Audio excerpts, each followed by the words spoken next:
And we are nearing the end of our journey through the pieces, at least in my inventory.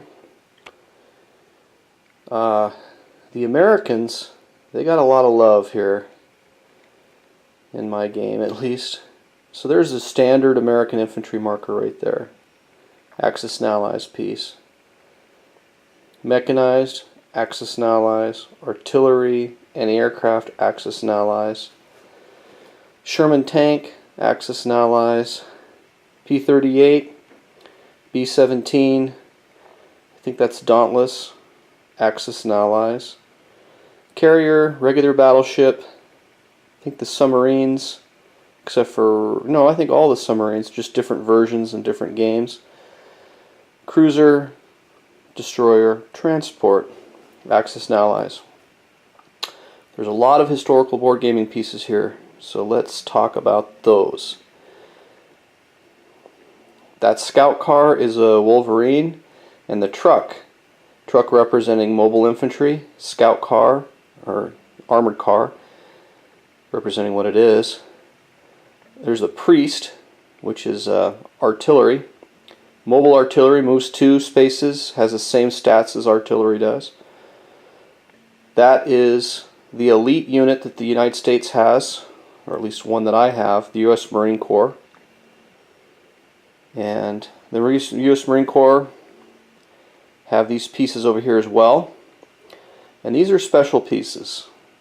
So first, the guy holding the rifle there, that guy right there, if I can get it to focus, that guy's a regular Marine.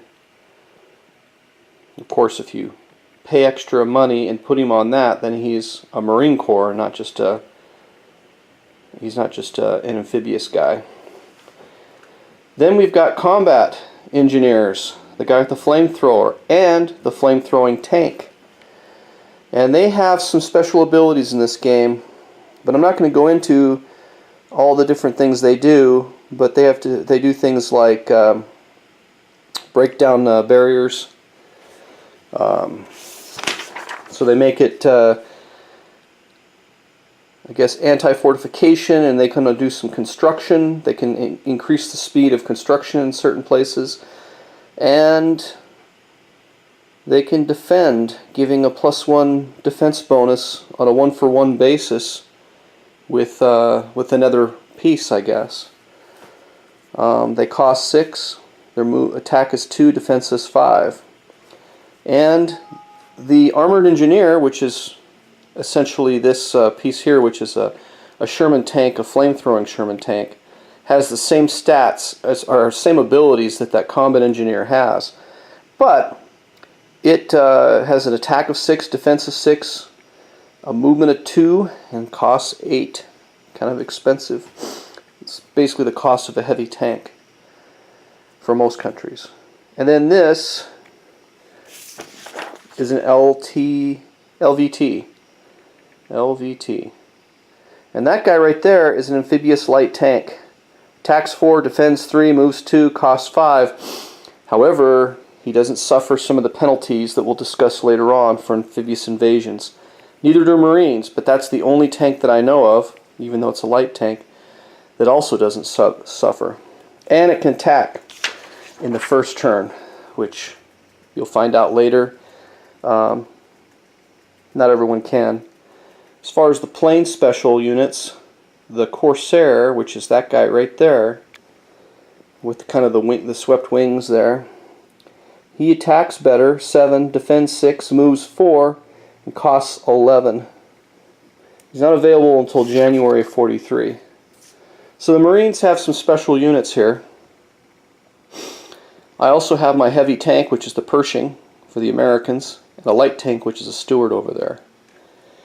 And B-25 right there, C-47 transport for transporting airborne, or even infantry just generally, but airborne if you want to go into combat.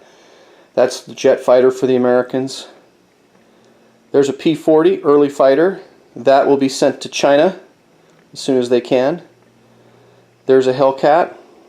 Hellcat was the fighter prior to the Corsair that was on the carriers. Fought in the Battle of Midway. P-51, or yeah, P-51 right there, I believe.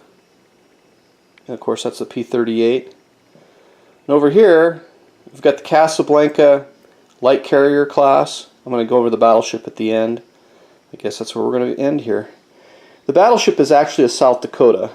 However, the rules have a special rule for the Iowa class. So I'm going to use it in this game for this purposes as the Iowa class battleship. It can't be built prior to 1939, but it has a 9 attack, a 9 defense on a 12-sided dice again. Movement of 3, so it's faster than a general battleship. Costs more, obviously. And has better shore bombardment. So that bad boy, I'm guessing an American player is going to put him in. I can't imagine him not, but we'll see. So anyway, those are the American pieces. A lot of specialized pieces, especially the Marines, that will come into the game. Lots of flavor.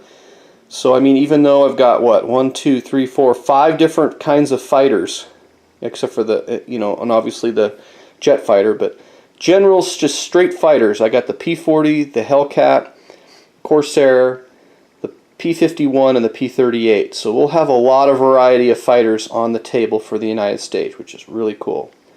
So anyway, that's the United States, and from here, I'm going to go over some of the expansion sets that I'll be using in the game that will be happening on the last weekend of October of 2017, which we'll do a battle report on. We'll be doing the Spanish Civil War, so I'll show you both sides of that. And then we'll be doing the Finns. If Russia does decide they want to attack Finland, Finland will be ready, and I'll show you what they've got. And then I'm just going to show some generic neutral pieces.